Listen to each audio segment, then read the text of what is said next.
గత వైసీపీ హయాంలో 5 సంవత్సరాలు కూడా అక్రమ రవాణాలు విపరీతంగా పెరిగాయి కాకినాడ పోర్ట్ నుంచి. ఎందుకంటే ఈరోజు కూటమొచ్చి దాదాపు 5 నెలలు పూర్తయింది. అయినా కూడా ఇంకా ఇక్కడ అదే పరిస్థితి కాకినాడలో. మొన్న పవన్ కళ్యాణ్ సాక్షాత్తు డిప్యూటీ సీఎం అక్కడికి వెళ్తేనే చాలామంది అధికారులు ఆ షిప్‌ని క్లోజ్ చేయాలి, కనీసం ఆఫ్ చేయండి అని కూడా ఆ షిప్ దగ్గరికి తీసుకెళ్ళలేదు పవన్ కళ్యాణ్. షిప్ చుట్టే తిప్పుతున్నారు. స్వయంగా పవన్ కళ్యాణ్ గారు మీటింగ్ పెట్టి మరీ చెప్పారు ఆ విషయాన్ని. అంటే అక్కడ ఏ విధంగా దందా జరుగుతుందో అర్థం చేసుకోండి. అయినా సరే పవన్ కళ్యాణ్ పట్టు విడవకుండా అక్కడ ఉన్నటువంటి అక్రమాలను ఆపడానికైతే ప్రయత్నాలు చేస్తూనే ఉన్నారు. మరి ద్వారంపూడి చంద్రశేఖర్ రెడ్డి చేసినటువంటి దౌర్జన్యాలు, అరాచకాలు అన్నీ ఇన్ని కాదని స్థానికులు కూడా అక్కడ చెబుతున్నారు. ముఖ్యంగా ఎన్నికల సమయంలో పవన్ కళ్యాణ్‌ని ఓడించి తీరుతానని, అలాగే గత 5 సంవత్సరాల్లో జనసేన సైనికులు అంటే అక్కడ కార్యకర్తలకు కూడా కొన్ని దాడులు చేయడం కార్యకర్తలపై.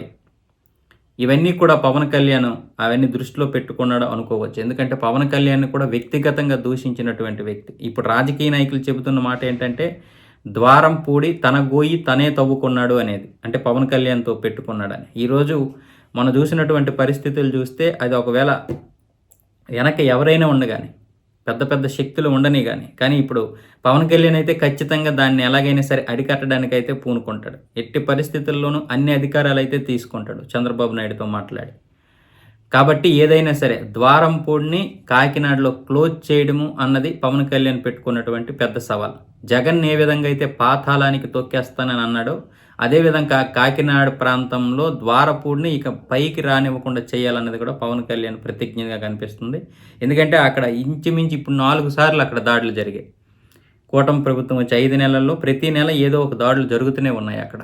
అంటే ద్వారపూడికి చెక్ పెట్టినట్లే లెక్క. అయితే ఇప్పుడు ఆయన కాకినాడలో రాజకీయంగా కూడా ద్వారపూడి కొంతవరకు బలంగా ఉన్నా ఇప్పుడిప్పుడే ఆయన హవా కూడా తగ్గుతుంది. పవన్ కళ్యాణ్ ఇప్పుడు దానిపై దృష్టి పెట్టడం వల్ల ద్వారపూడి రాజకీయ పరిస్థితి ఏంటి అన్నది కూడా తెలియని పరిస్థితి. ఎందుకంటే ఇన్ని జరుగుతున్నా కూడా అధిష్టానం కూడా పట్టించుకోవడం లేదు ఇప్పుడు ద్వారపూడి విషయంలో.